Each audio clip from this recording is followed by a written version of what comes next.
Hi there folks, welcome back to Rich Reviews.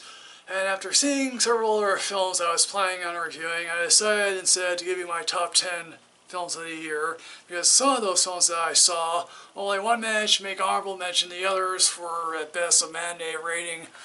And so what I'm going to do now here is giving you my top 10 films of the year, but first I want to give you honorable mention first. The honorable mentions here are A Ghost Story, Last Flag Flying, 3 Billboards, The Florida Project, and It. So I'm going to surprise you now with my number 10 film here on this list, and that film here is...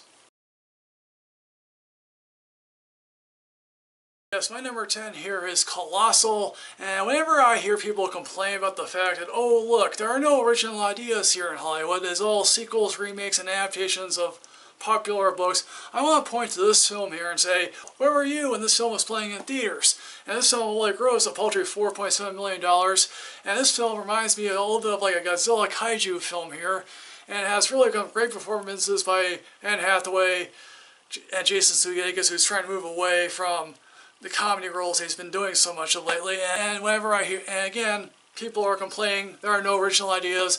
Here, see this film wherever you can. See it online if you have to. My number 9 here on this list happens to be... My number 9, as it said, is My Friend Dahmer. This is a late entry into the top 10 because, quite frankly, we have all very weird fascinations with serial killers. Or at least some people do. Other people are like good friends of bad rubbish after they go in prison and we forget about them. Some serial killers manage to make it. And Jeffrey Dahmer is one of those people that is entwined in our culture. See him at the last years of high school, and quite frankly, it's a sad, pathetic last year of high school. Now, could have Dahmer been saved by Durf and his friends? Who knows? A good psychologist may have helped him. Then again, we still would have gone alcoholic at most. When it comes to the guy playing Jeffrey Dahmer, it's really creepy. Even Durf was amazed at how this one guy was able to betray him. So number 8 on the top 10 films of the year is this. My number 8 choice here is Wind River, and this is a fascinating murder mystery that's set on an Indian reservation that has Elizabeth Olsen and Jeremy Renner. Is the Jeremy Renner character supposed to be played by an Indian, but then it got changed the last minute to being Jeremy Renner? Who knows? That makes it all the more fascinating. Some beautiful photography. And we also get some social commentary here involving the Indians and Indian reservations, and it's quite sad. Some people do manage to make it out, others just languish in crime and drugs, and you quite frankly feel sorry for the Indians. How did they get like this? Well, another film on this list will manage to show you how they get there. My number 7 here on this list is going to be another surprise for you guys, and that surprise here is my number 7. My number 7 here is Sweet Virginia, and this is a no-frills film that stars John Bernthal. After seeing this film, I'm surely convinced that if John Bernthal wanted to go the independent route in starring in films like this, he could easily do it and he has the beard to show it.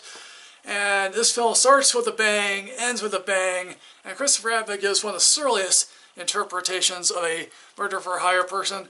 Only that may be of Anton Sugar and No Country for Old Men. Yes, so I know the bar is setting really high, but does he match it? I think so. And again, we get some great supporting work from Rosemary DeWitt and Imogen Poots, and really a film that has each scene with tension, and you don't know how it's gonna go. My number 6 on this list, and last year there were 3 documentaries on this list. Now there's only 1, and trust me, if I have reviewed much more many documentaries, I would have given them my own top 10 list. But here, my number 6 here is... Yes, my number 6 on this list is I Am Not Your Negro. This actually was limited in 2016, got a wide release in 2017, or what constitutes a wide release for a documentary of this kind. This is Magnolia's highest grossing film of $7 million. It's based on an unproduced novel that James Baldwin was writing before he died. That took back at the careers of Medgar Evers, Martin Luther King, and Malcolm X, and how his theory basically was like, yeah, they all died young, and that's good for them, at least 3 lives. have been subsequently rehabilitated over the years because, quite frankly, when they died, they weren't all that like to begin with. Now, Baldwin himself died in the 70s, and he basically would be amazed at the progress that I made. Now, if earlier in this list there is a film about Indian reservations in Wind River, my number 5 here is... My number 5 on this list is Hostiles, and this is written and directed by Scott Cooper, and this central thesis here is, how do you forgive your enemies? With Wes Studi and Christian Bale, they present themselves at the opposite sides of the same coin of how do you forgive one's enemy, and the fact that, yes, Christian Bale has murdered a whole bunch of Indians, and has been a veteran of the Indian Wars, and has killed a whole bunch of Indians, and some people are, along the way, aren't exactly willing to give them that, and whenever you watch an old-time Western film about people taming the West, particularly those John Wayne films, you forget to realize, oh yeah, the Indians were there, and they got screwed. And they were forced on these reservations that weren't all that great to begin with, and you can see the destruction of their culture to a certain degree. This is one of the most bloodiest Westerns that I've seen in a while, as I repeat myself, which I didn't want to do. That makes why Hostiles is on this list of the top 10 best films of the year. My number 4 on this list, and number 4 is sort of a change of pace here. My number 4 here is... Yes, my number 4 on this list is Brad Status, and you very rarely in films do you ever come across a film that is life-affirming. For me, Brad Status is life-affirming. We often live in a social media world in which we highlight the best of ourselves, though very rarely do we often see the worst of ourselves.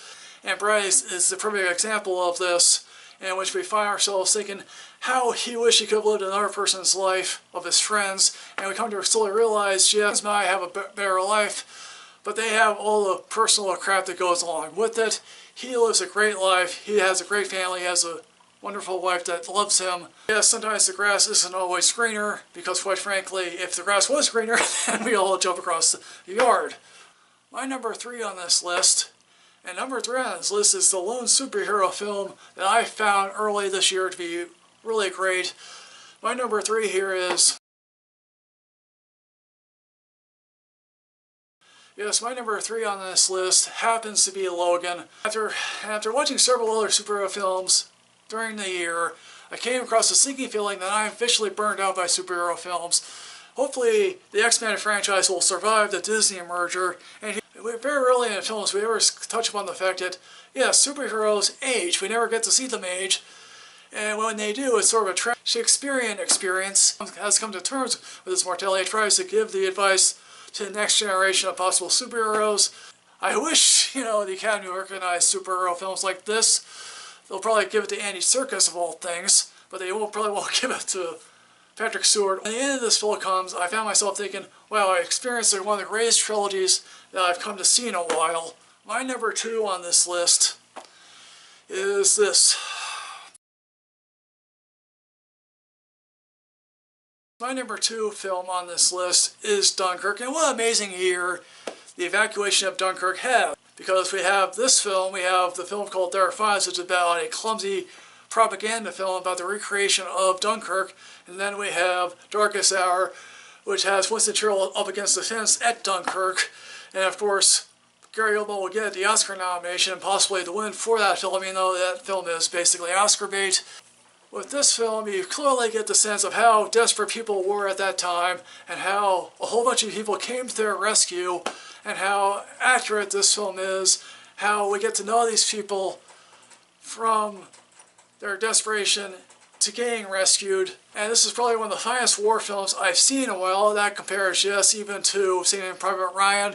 I know a lot of people are like, oh, this is not the usual Christopher Nolan film, because quite frankly, Christopher Nolan doesn't do war films. Well, he's now done a war film, and for those people who think this film is overrated, you're wrong there, folks. And it has the usual Christopher Nolan regulars, at least with Cillian Murphy here as a Spitfire pilot, and Michael Caine being over the radio. The greatest human evacuation occurred here. My number 1 film on this list, and my number 1 film here is...